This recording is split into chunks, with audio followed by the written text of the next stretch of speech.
વિદ્યાર્થી મિત્રો, કેરી વિશેના આપણે ઘણા બધા દાખલા ગણ્યા. હવે આપણે કોષ્ટક પરથી વિવિધ પ્રશ્નોના જવાબ મેળવીશું. જુઓ, સૌથી પહેલા કોષ્ટકને સમજીએ.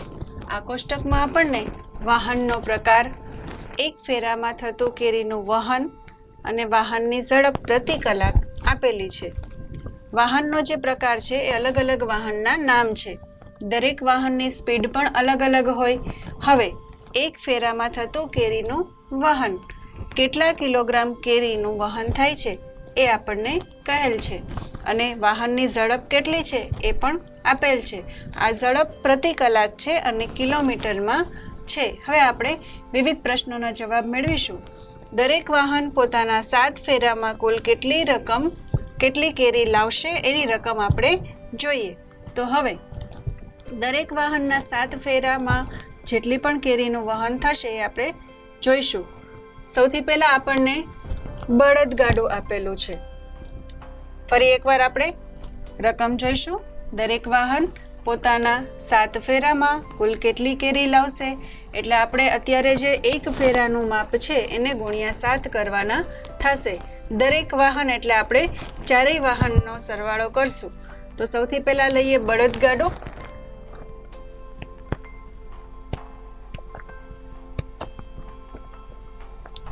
બળદગાડું જે છે એ એક ફેરામાં 200 કિલો કેરી લાવે છે.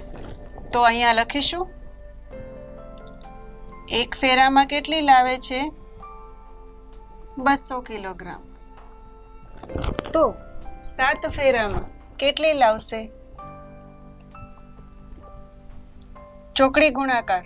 હવે જવાબ મેળવીશું 200 ગુણ્યા 7. સરળ ગુણાકાર 7 2 14, બંને શૂન્ય બાજુમાં કિલોગ્રામ. તો આપણને મળી ગયો આપણો જવાબ. પછી છે બીજું વાહન, છકડો રિક્ષા. છકડો રિક્ષા જે છે એ એક ફેરામાં 600 કિલોગ્રામ કેરી લાવે છે. તો 7 ફેરામાં કેટલી લાવશે? ફરી એકવાર ચોકડી ગુણાકાર કરીશું. 600 ગુણ્યા 7 અથવા તો 7 ગુણ્યા 600 બંને લખી શકાય. 6 7 42, બંને શૂન્ય બાજુમાં 4200 કિલોગ્રામ. ત્યારબાદ છે ત્રીજું વાહન, ટ્રેક્ટર. ટ્રેક્ટર છે એ જુઓ, એક ફેરામાં કેટલું લાવે છે? 800.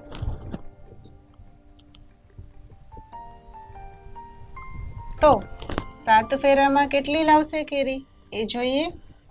એના માટે ફરી એકવાર ચોકડી ગુણાકાર.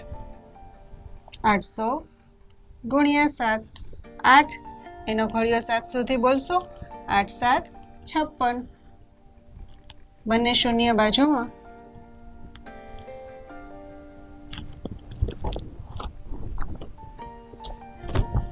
ચોથું વાહન, ટ્રકને લઈએ. ટ્રક એના એક ફેરામાં કેટલી કેરીનું વહન થાય છે એ જોઈશું. 6000 કિલોગ્રામ. તો 7 ફેરામાં કેટલી કેરીનું વહન થશે એ આપણે શોધીશું. ફરી એકવાર ચોકડી ગુણાકાર.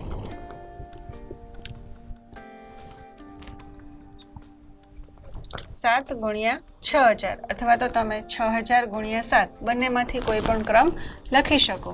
7 6 42, ત્રણેય શૂન્ય બાજુમાં મૂકીશું. તો આપણો જવાબ મળી ગયો 42000 કિલોગ્રામ. તો હવે આપણે દરેક વાહન સામે એના 7 ફેરામાં થતું વહન લખીશું. બળદગાડું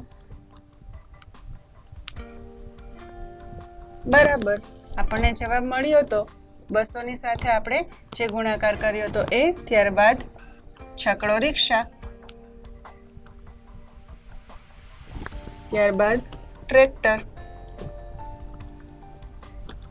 અને ટ્રક. બળદગાડું, છકડો રિક્ષા, ટ્રેક્ટર, ટ્રક બંને ચારેયને આપણે 7 વડે ગુણાકાર કરી અને જે જવાબ મેળવ્યો હતો એ લખીશું.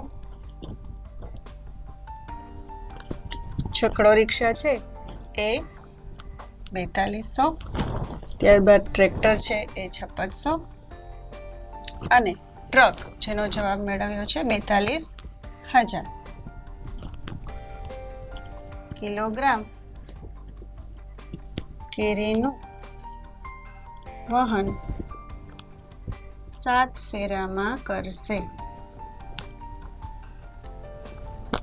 તો વિદ્યાર્થી મિત્રો, આપણે જોયું કે દરેક વાહન પોતાના 7 ફેરામાં કેટલું અંતર કાપે અને કેટલી કેરીઓ લાવે. હવે આપણે બીજા 2 પ્રશ્નોના જવાબ મેળવીશું.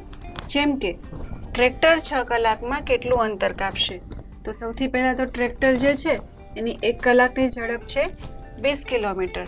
તો હવે જોઈએ કે 6 કલાકમાં કેટલું અંતર કાપશે. તો ચોકડી ગુણાકારનું પદ મૂકીશું. તો ટ્રેક્ટર માટે શું પૂછેલું છે? 6 કલાકમાં કેટલું અંતર કાપે? તો સૌથી પહેલાં આપણે 1 કલાકનું અંતર લખીશું. 1 કલાક બરાબર 20 કિલોમીટર. તો 6 કલાક બરાબર કેટલું? તો હવે ચોકડી ગુણાકારની પદ્ધતિ.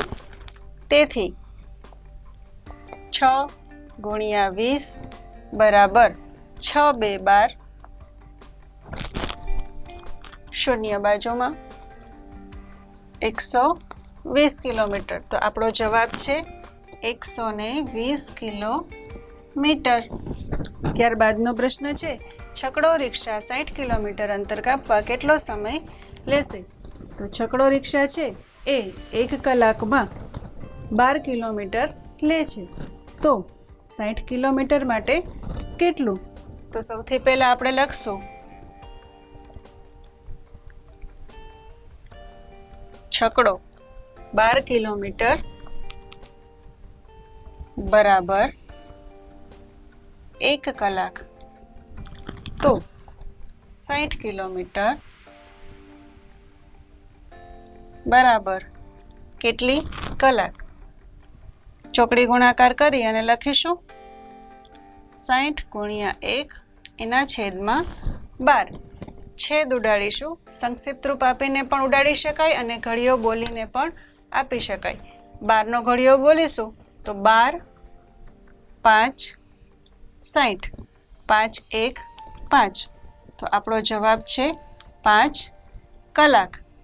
તો છકડો રિક્ષા 60 કિલોમીટર અંતર કાપવા માટે 5 કલાકનો સમય લેશે.